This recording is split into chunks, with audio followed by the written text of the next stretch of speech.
Jamaica's local government election is slated for February 26, while 151 children still missing from 2023. This is Undiluted News. Mikey Bones reporting. The local government election will be held on February 26 with nomination day set for February 8.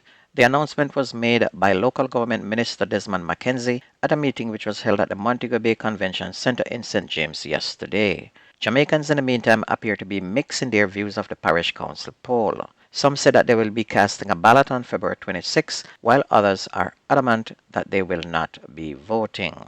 A member of the Jamaica Constabulary Force is under investigations in connection with the death of one of his colleagues. The Police High Command ordered a probe of the policeman following the death of Constable Rushane Lee yesterday afternoon in hospital. Constable Lee, who was attached to the Highway Safety and Patrol Division at the Ferry Police Station, was admitted to hospital Wednesday night in serious condition after the motor car driven by the policeman ran him over along the Edward Seaga Highway. And it is said that a police team was conducting a vehicular checkpoint operation when a motor vehicle was observed speeding in the left lane. The driver was signaled to stop, but it initially appeared he was complying, but then suddenly accelerated and mowed down the policeman. He received injuries and was rushed to the St. Anne's Hospital, where he died. The policeman driving the car was then taken into custody. The Child Protection and Family Service Agency said 151 children who went missing over the periods of January to December of last year are still unaccounted for. The number includes 133 females and 18 males. From a total of 1,027 children who went missing, 875 returned home safely last year. The agency says while the majority of children were recovered safely, it is still concerned about the large number of children who go missing each year. And the big question is, where are those 151 children? And this seems to happen every year. The question, could these missing children be voodoo sacrifices? That's the big question. Detectives in St. Anne investigating the death of a 44-year-old female hospital attendant who was killed over the weekend have named the woman's common-law spouse as the main suspect behind her death. Kevin Shirley of Parrytown in Ocheria, St. Anne is now in police custody after being apprehended in Higginsland, Alexandria in the parish on Monday. According to police report, Shirley reportedly ingested a corrosive substance before jumping into a concrete water tank trying to kill himself. He was subsequently rescued with the assistance of residents and transported to the St. Anne's Bay Hospital, where he was admitted for treatment. The deceased, Kamika Haley, who was employed at the St. Anne's Bay Hospital, was killed sometime between last Thursday night and Saturday.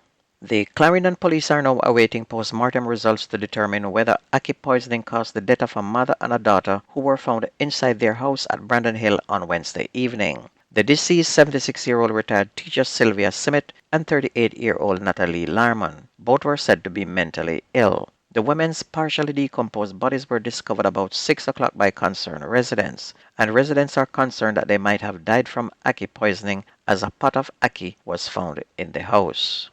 The St. Elizabeth police are searching for clues which could lead them to a group of hoodlums who robbed and shot 2 farmers during a pre-dawn ambush on Wednesday in the parish. The incident occurred in the community of Newcastle shortly after midnight. The deceased have been identified as 69-year-old Desmond Wright of Williamsfield District, and his 67-year-old brother was also wounded in the attack and is also hospitalized. It's reported that the farmers drove into the Newcastle community to purchase cattle when they were pounced upon by 6 gunmen who demanded cash. The farmers handed over $600,000 to the men, who then opened fire at them, hitting Desmond in the chest and his brother in the leg. The wounded siblings were transported to hospital, where Desmond was pronounced dead.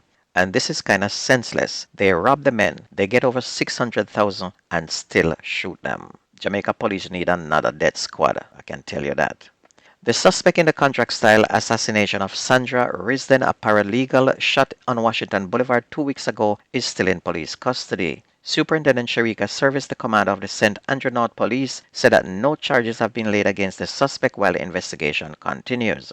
She said the investigation recently obtained a court order to hold the man in custody while the investigation is ongoing. And the suspect was apprehended in the Waterhouse neighborhood of January 18 hours after Miss Risden was shot in traffic, and the attack was carried out by individuals on a motorcycle. A police officer had confronted the hoodlums, sparking an exchange of gunfire on the crowded roadway, but the murderers managed to escape. And the question is, who wanted this woman dead? Anyway, despite a man pleading guilty to wounding a woman and throwing her 5-year-old son in a fence, the woman was quick to tell the senior parish judge that she has no intention of leaving the accused man. Charlton Miller, charged with the unlawful wounding of the mother of his child and assaulting her child, registered his guilt on Tuesday in the Kingston and St. Andrew Parish Court. The court was told that on the day of the incident, Miller was reportedly in an argument with the woman. However, during the altercation, her 5-year-old son held on to Miller, and this reportedly prompted Miller to throw the child in a fence. And during the altercation, the woman also sustained several injuries. And after hearing the allegations, Senior Parish Judge Lori Ann Coleman Montague asked the woman if she is still in a relationship with him or if it is strictly about the child. This to which the woman indicated that she is still in a relationship with Miller and she has no plans of leaving him. You think you can do better? The concerned judge asked, to which the woman said she can do better, but she's not leaving him.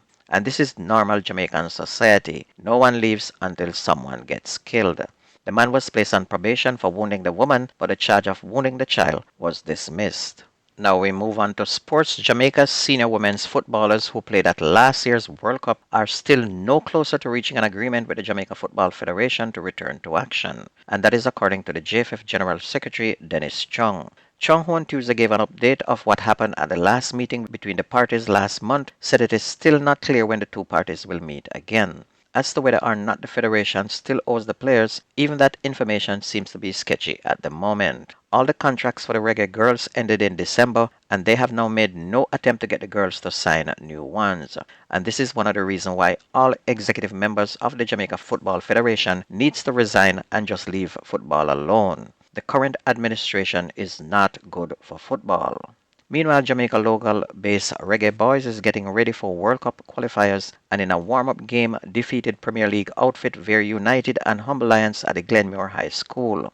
In the first encounter against Veer United, goals from Mullines United striker Jason Wright and Mount Pleasant Romeo Guthrie gave the Reggae Boys a 2-0 win. And in the second clash, schoolboy football standout Kaheem Dixon netted in a 1-0 win over Humble Lions. Meanwhile, track and field coach Marlon James, who was last month fired from St. Catherine High School, has now been arrested and charged with grievous sexual assault of a minor and sexual touching by the Center for Investigation of Sexual Offenses and Child Abuse, CISOCA. CISOCA had launched an investigation into allegations that a coach had sexually assaulted a minor at an unnamed school. And it followed an official report from the parent of the underage student athlete and the principal of St. Catherine High School. James is now scheduled to appear before the St. Catherine Parish Court today. And don't forget that the best news and sports takes place on this station. If you ever miss the news, please go to YouTube, type in Jamaican Undiluted News, listen, like, share, and subscribe to keep it going. And that's news and sports on your favorite radio station. My name is Mikey Bone. Have a good weekend. I gone.